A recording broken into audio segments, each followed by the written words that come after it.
A questo punto vi posso chiedere una cortesia? È bello tuo frata perché a tu ieri mi non son che mi. O lietto tu te l'hai fatta e mi volisse fa cucca a me.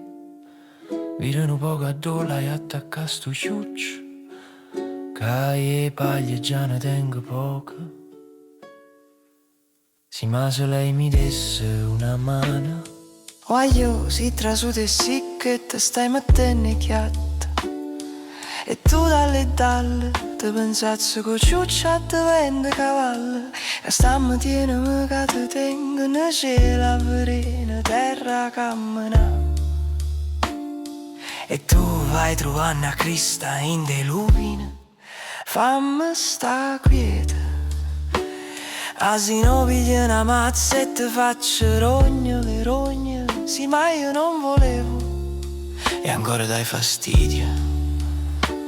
Mamma fosse pigliato per mamma, non l'hai capito.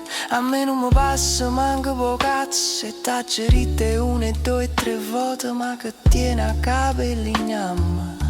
A Isengolle vattene che è meglio. E ragione che tengo a Waller che mi fa male, se no già t'avevo esecutato fuori portò. E che cazzo me vuoi scippa in te mani mazzate.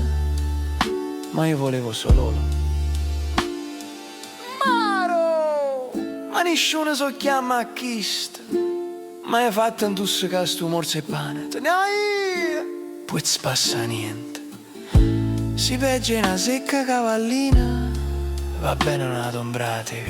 Caccia fa, non mangia bromba. E se mi voglio ambrombare so cazzo di tue. Me ne vado. Assa fa maronna e chiudo portone, moca e catrase ne zoccolo. Ma Roma che gente non m'ha fatto dicere una parola. Il portone si chiuse con un tonfo pesante. Il giovane uscendo dal vicolo pensò: il vecchio Don Gennaro, classico mastino napoletano che abbaia alle ombre senza sapere più perché. Mi ha massacrato con detti antichi per difendere il niente. Arroccato dietro un portone di legno marcio, con la paura di farsi toccare dal mondo di fuori. Un vecchio solo in un mondo che non capisce più, che gli ha parlato in italiano, la lingua dei truffatori. Non credo sia cattiveria la sua, ma solo solitudine e paura. Almeno è unico padrone del suo rancore. Sarà fiero di avermi fatto scappare via. Po fa content, domenica che viene, o va a rompere cazzo nata voi.